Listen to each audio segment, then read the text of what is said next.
We'll start straight away. So from Fulge Ireland's perspective, I will rush through kind of what we launched today. My name is Orla Carol. I'm Director of Product Development with Fulge Ireland. Also on the call with me today is Paddy Matthews, who is head of Ireland's Little Heartlands, which is most of the region that this is in, and also Paul Hayden, who's kind of our programme lead on this as well, because there's such a vast amount with this 68 million that we have to administer. So it is quite complex. So hopefully I will make it as easy as possible. I've given a top line here today, but all the information is on our website, fulgeireland.ie, from that perspective. Okay. So we have two actions, as Terry mentioned. Action 1.1, which is where I'm going to focus today, which is on fostering the economic diversification of the territory by supporting productive investments in micro enterprises, SMEs, and economic stakeholders in key sectors. And action 2.3 is supporting the regeneration and repurposing of peatlands from related land. Just to show you kind of how they all interlinks, this totality makes up our regenerative tourism and placemaking scheme. There is A to F, actually there's a G, which we haven't yet launched and developed further, but it is quite complex. And scheme A there, which is 2.3, is all around the repurposing of the lands. So as I was saying here, 2.3 is the 13 million that Terry mentioned, and it is about the development of accessible rollable trails. The whole idea is having a trail network in the Midlands, and this is a mixture of new and upgrading existing trails. But the key point is about connecting a minimum of 2 towns, villages, and or attractions. And the whole idea of that is that we know from a visitor's perspective, it's a combination of things to see and do as well. What I was saying, the point there is linked to James' question on Board of Mona employees, is we are working on this with Board of Mona and doing a strategic partnership with them, as with all the local authorities, but they are envisaging that this would see Board of Mona employees not being made redundant, but actually becoming into this area and getting into the whole area of developing trails, which I think is really, really positive. So action 1.1, as you saw, there's 5 schemes there. 2 of them are connected to strategic partnerships, either with local authorities and or other state agencies like OPW, Kildare Waterways, are very important. Waterways Ireland were very important in this territory. We have draft partnership agreements with them, and they should be signed in September. We'll progress on that side of things. We also have an activators program, and this is where working with each local authority, they're going to employ an activator who's going to be somebody on the ground to work with local communities and business people to help them, I suppose, navigate just transition and the different schemes and see how they can take advantage of the different opportunities there and making sure that this funding is working for them. We also have a tourism learning network, and I suppose just on that will launch in October. And I suppose we in Fulge always believe it's not enough just to give people money. We also want to make sure people have the skills to maximise on the investment and efficiencies going forward and effectiveness. So that will follow. But what I'm going to focus on here today is this scheme which we launched, which is the investment grant scheme for private and community SMEs, and that's the one that launched today. And basically there's 5 categories within that will get funding. It's focusing on the development or enhancement of sustainable visitor experiences, the development of sustainable low or low carbon tourism accommodation, capital planning and design, digital transformation, and accessibility enhancements.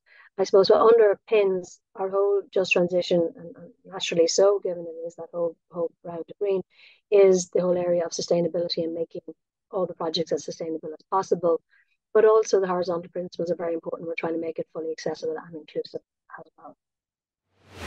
So just on the first one there, development of enhancement of sustainable visitor experiences, there's a lot in this, and I suppose I should say we have a guidelines which is about 40 or 50 pages. There's a lot of detail. I would recommend people actually go to the website, read the guidelines, and we will have webinars as well to help you how to navigate it. But this is for a new or enhancement to existing visitor attractions that have from a heritage or culture or nature based. The whole idea of outdoor activities and experiences, very much about standout features on walking and cycle trails, and I mentioned that's linked to 2.3 there, and and also looking at startups or expansions of existing SMEs in the territory. So really, it's an opportunity for all. And we've built around project types as opposed to business types. So everyone, the purpose is to help people, perhaps to existing businesses, diversify or enhance what they currently have on offer. In terms of developing sustainable low carbon tourist accommodation, this focuses on two areas in particular. And I suppose it's important to have accommodation because that increases dwell time and I suppose the stickiness and the economic impact that can be delivered throughout this. And I suppose overall what we are trying to achieve through these schemes is that there's a huge an economic impact to the region, and that is through diversification into tourism. So here we're looking at, I suppose, development of bespoke alternative sustainable accommodation types in rural areas, so the likes of cabins, ecopods, yurts, etc., or additional accommodation in existing caravan and camping. But one of the things which this scheme and our whole program is built on is a regenerative tourism. Regenerative tourism, the focus is on the place, with the whole idea that tourism leaves a net positive impact on the environment, on the community, on the industry, and the visitor. So it adds rather than takes away from it.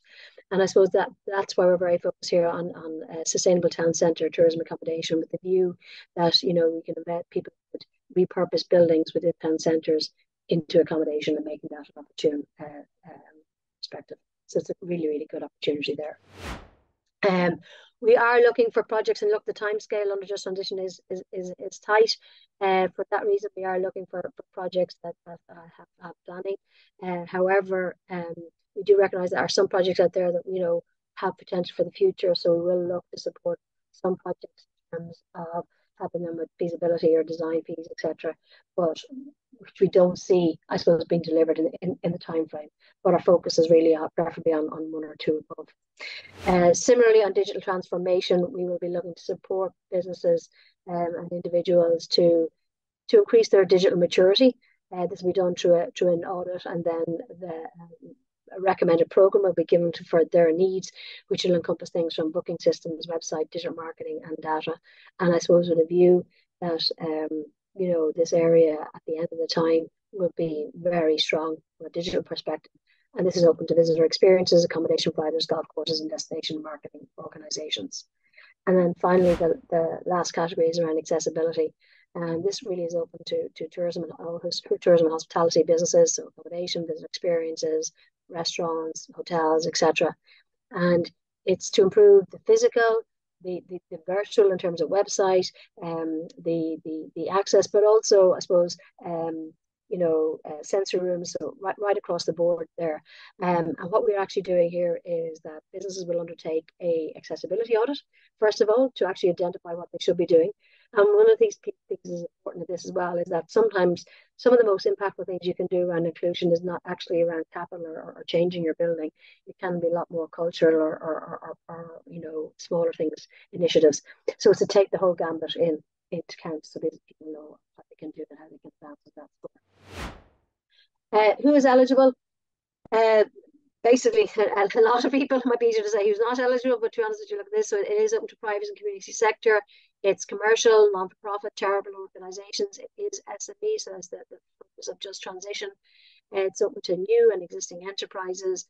It is projects, it's around an eligible project types, but what's key is projects are within the project are within the Just Transition Territory, or at least will benefit the Just Transition Territory.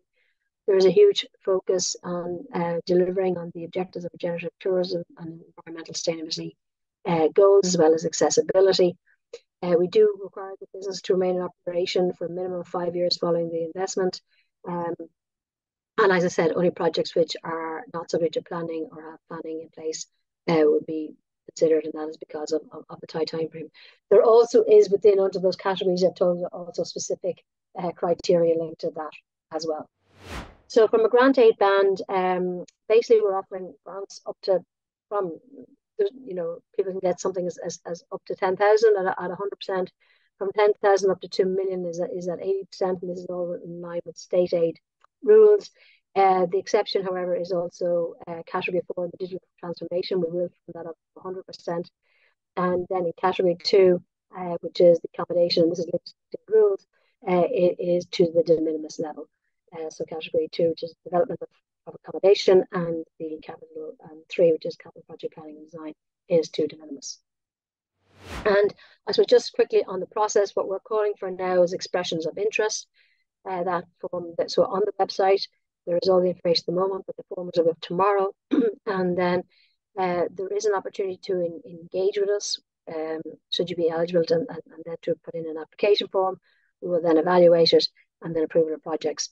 We don't have a specific deadline in the sense that this is a rolling call. But obviously, as you know, hopefully people take it up and just use the man that there isn't a never-ending pot of money. So there will be a time we're calling it, but at the moment it is a rolling call. So I would encourage people to visit the website, stopwatchireland.ie, where there's the full detailed guidelines, there's FAQs, there is a regenerative tourism toolkit, an accessibility toolkit, state aid handbook. I recommend all to read that because state aid is complex. And then there's also a link to the EOI form and the subsequent webinars. The application form will follow in due course.